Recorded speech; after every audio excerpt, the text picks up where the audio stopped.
आज का दिन बेहद महत्वपूर्ण है और इस महत्वपूर्ण दिन के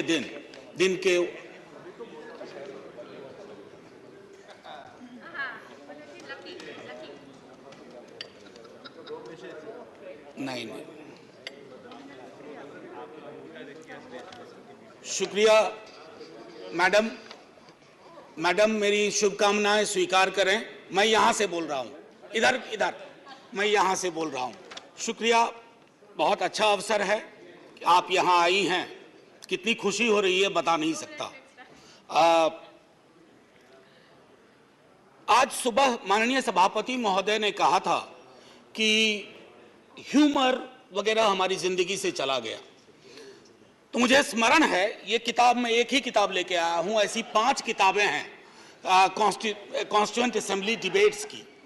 तो इसमें सर ऐसी 5 किताबें हैं कॉन्स्टिट्यूएंट असेंबली डिबेट्स। सो माननीय उपसभापति जी, एक मिनट प्लीज। माननीय उपसभापति जी, 75 कैसे बनाया जा रहा है मेरी समझ में नहीं आ रहा है, क्योंकि अगर हम कॉन्स्टिट्यूएंट असेंबली से 75 जोड़े तो 2021 में पूरा होता है, अगर आजादी से जोड़े तो 2022 में पूरा होता है, और अगर पहली लोकसभा से जोड़े तो वो 2027 में पूरा होता है। तो ये 75 की गणना कहां हुई, किस ज्योतिषी ने की, मुझे नहीं पता। मेरे हिसाब से 75 नहीं है, लेकिन 75 वाली फील में अपनी बात रखूंगा। हां, तो माननीय उपसभापति जी, हुआ यूं कि सरोजिनी नायडू जी को बुलाया गया बोलने के लिए संभवतः 11 दिसंबर 1946 को। कम लोगों को यहां पता होगा कि सरोजिनी नायडू जी बिहार से चुनकर संविधान सभा में आए थे। तो उनको चेयरमैन साहब ने कहा कि अब बुलबुले हिंद, नाइटिंगेल ऑफ इंडिया आएंगी, लेकिन कविता में अपनी बात कहेंगी, प्रोज में नहीं कहेंगी।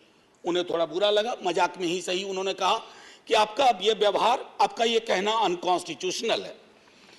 तो उन्होंने कहा नहीं, फिर भी सुनाना होगा। तो उन्होंने एक चीज सुनाई जो मैं पेशे नजर कर रहा हूं माननीय सभापति जी को। सुबह बड़ी बेसब्री से वो कह रहे थे कि ह्यूमर चला गया, तो उन्होंने सुनाया कि बुलबुल को गुल मुबारक, गुल को चमन मुबारक, रंगीन तबीयतों को रंगे सुखन मुबारक। तो ये मैं ये बता रहा हूं कि ये हमारा ध्येय था। अब सुबह चर्चा की, हमारे लीडर ऑफ द हाउस ने बड़ी खूबसूरत चर्चा की और जिक्र किया सर्वपल्ली राधाकृष्णन का। यहां ठीक सामने सर्वपल्ली राधाकृष्णन। उन्होंने एक बात कही थी और मैं वो श्लोक पढ़ना चाहता हूं। मृदुना दारुणं हंति मृदुना हंत्य दारुणम, मृदुना दारुण हंति मृदुना हंत्य दारुणम, ना साध्यं मृदुना किंचित तस्मात् तीव्रतरं मृदु। इसका आशय यह है माननीय सभापति, उपसभापति जी, कि अग्रेशन से, अग्रेसिव बिहेवियर से आप चीजें हासिल नहीं कर सकते। इस देश में मेरे विद्वान साथियों ने उधर से उपलब्धियां गिनाई, हमारे कुछ विद्वान साथियों ने यहां से कमियां गिनाई। मैं दोनों के बीच में चुनौतियां गिनाना चाहता हूं। चुनौतियों की वजह से आज हम यहां हैं, और सिर्फ हम ही नहीं हैं, 140 करोड़ लोगों का यह भवन है, चाहे नया वाला हो या पुराना वाला हो।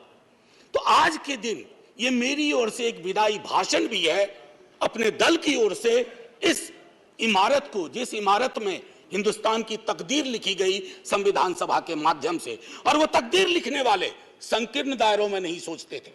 मैं उस पर आऊंगा थोड़ा 2 मिनट के बाद। माननीय सभापति जी, बहुत चर्चा होती है, 47 में बंटवारा हुआ था इस देश का। बंटवारे के बावजूद उतनी घृणा, उतनी नफरत, पीड़ा के बावजूद नहीं थी। अभी हाल में एक रोमिला जी की किताब आई, वो कहती हैं बड़ी खूबसूरती से, Have we moved from integrated nationalism to segregated nationalism? क्या हम एकीकृत राष्ट्रवाद से एक विभाजित, विखंडित राष्ट्रवाद की ओर बढ़ रहे हैं? क्योंकि यह इमारत, इसकी बुनियाद मेलजोल पे है। इसकी बुनियाद में बंटवारे के बावजूद बंटवारा नहीं हुआ। तो मैं हाथ जोड़ के विनती करूंगा, सरकार जरूर बनाइए, अगला चुनाव भी लड़ेंगे, खूब दिल से लड़ेंगे। इंडिया भी रहेगा, भारत भी रहेगा, कोई में से एक चॉइस नहीं है, क्योंकि हमको इंडिया भारत करके जम्बू द्वीप तक नहीं जाना है। मैं सिर्फ इतना कहूंगा कि वो जो मेलजोल की सीमेंट है उसका खात्मा हो रहा है, उसको बचाइए। माननीय सभापति जी, मैं दो व्यक्तियों के मध्य में अपनी कुछ बात रखना चाहता हूं। संविधान सभा में ऑब्जेक्टिव रेजोल्यूशन जवाहरलाल जी लेके आए और संविधान सभा में जब ड्राफ्ट सबमिट हुआ तो बी.आर. अंबेडकर ने वो ड्राफ्ट सबमिट किया। तो मैं सिर्फ कहता हूं, ऑब्जेक्टिव रेजोल्यूशन में बहुत सारी बातें थी, ये प्रस्तावना के बारे में, सॉवरेन डेमोक्रेटिक रिपब्लिक के बारे में काफी कुछ बोल चुके हैं, सॉवरेनिटी गिरवी ना चली जाए, मौलिक अधिकारों के बारे में। हमें आपके पीछे एक तराजू है, वो तराजू हमें लगाना होगा कि मौलिक अधिकार में कहां पहुंचे, सॉवरेनिटी में कहां पहुंचे, डेमोक्रेटिक रिपब्लिक के मसले पे कहां पहुंचे। High flying words don't cover up our failures, let's not look for that. और एक मसला आया, उन्होंने एक जिक्र किया ओथ ऑफ टेनिस कोर्ट। माननीय सभापति जी, फ्रेंच रिवॉल्यूशन के बाद जब बड़ी शिद्दत से लोग काम में लग गए अधिकारों पर बात करने के लिए, तो राजा को शुरू में परेशानी नहीं हुई, लेकिन राजा को लगा कि कुछ ऐसा कर रहे हैं जिससे खुराफात की बू आ रही है। उसने क्या किया, दरवाजे बंद करवा दिए। जिस हॉल में वो लोग बैठते थे वो चले गए दूसरे दरवाजे रूम में, उसको भी बंद करवा दिया। तो वो चले गए टेनिस कोर्ट में, सारी कार्रवाई पूरी की, उसको कहा oath of tennis court. Oath of tennis court का जिक्र जवाहरलाल जी ने इसलिए किया था कि हमारे अंदर वो जज्बा हो, इमारत बनाने बिगाड़ने से इबारतें नहीं बदलनी चाहिए। हमारा जज्बा वही होना चाहिए जो ओथ ऑफ टेनिस कोर्ट में जवाहरलाल जी, हमारे फर्स्ट प्राइम मिनिस्टर, ने कहा। अब आते हैं कि बाबा साहब भीमराव अंबेडकर जी ने क्या कहा। माननीय सभापति जी, आप जिस इलाके से आती हैं, मैं जिस इलाके से आता हूं, वहां ये बातें बड़ी प्रबल है। आजादी का मूल्यांकन होगा तो इस आधार पर होगा कि राजनीतिक आजादी, सामाजिक आर्थिक आजादी में कितनी तब्दील हुई। अगर नहीं हुई तो क्यों नहीं हुई। उन्होंने कहा था कि एक दिन एक ज्वालामुखी बन जाएगा, और मैं उस ज्वालामुखी को बनते देख रहा हूं। वो इसलिए बनते देख रहा हूं कि जब मैं देखता हूं कि बिहार के जातिगत सर्वेक्षण पे देश के सॉलिसिटर जनरल कोर्ट में खड़े हो जाते हैं, तो मैं देखता हूं ब्लॉक करने की कोशिश हो रही है। यह एस्पिरेशनल वर्ग है, पिछड़ों की बड़ी आबादी, उसके एस्पिरेशन को आप सोशल डेमोक्रेसी के नजरिए से देखिए। जो बाबा साहब कह गए थे 31 में आखिरी हुई, उसके बाद पाकिस्तान बांग्लादेश बना। क्या इस देश को, यहां की सरकारों को, राज्यों की सरकार को वैज्ञानिक आंकड़े नहीं चाहिए? क्या आप आंकड़े आसमान से गिराएंगे? मैं समझता हूं आज के दिन यह भी हमें सुनिश्चित करना होगा कि हम इन आंकड़ों को लाएं, उसके आधार पर अपनी नीतियां तय करें। एक माननीय सभापति जी, अंबेडकर साहब दो और चीज कह के गए, प्रिवेंटिंग टिरनी ऑफ मेजॉरिटी। मैं बार बार इस सदन में कह चुका हूं कि मेजॉरिटी बेहद आवश्यक चीज है, मेजॉरिटी के बिना सरकार नहीं चलती है, लेकिन मेजॉरिटी और मेजॉरिटेरियनिज्म में फर्क है। यह फर्क अगर हमारी सरकार भूल जाती है तो बहुत बड़ी पीड़ा होती है। जब मेरे मित्र ने कहा, मैं अक्सर देखता हूं हम जैसे लोग छोटी आलोचना भी करते हैं, छोटी मोटी आलोचना जो कभी व्यक्तिगत नहीं होती है। आप कहते हो कि पाकिस्तान चले जाओ, अरे कभी देखा भी हो कितनी जगह है वहां का भूगोल क्या है, इतने लोग नहीं अट पाएंगे। मान लीजिए कि 65% लोगों ने आपको पिछली बार वोट नहीं किया, सबको पाकिस्तान भेज दोगे? ऐसी कोई व्यवस्था होती है? यहीं मेलजुल से रहना है, यहीं मिलकर रहना है।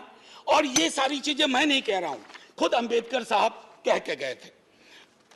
मैडम, आपकी तरफ से मैं एक और चीज, एक दो छोटी चीज कह करके, इस देश की एक बड़ी आबादी, सभापति महोदया, मैं आपका सभापति महोदया अभी बिल मत 2 मिनट लूंगा, ज्यादा नहीं, आज पहली बार हैं, इतने नजरिए इनाद कर दीजिए। मैं सिर्फ इतना कहना चाहूंगा कि बेरोजगारी को लेकर के हमारा दृष्टिकोण साफ होना चाहिए।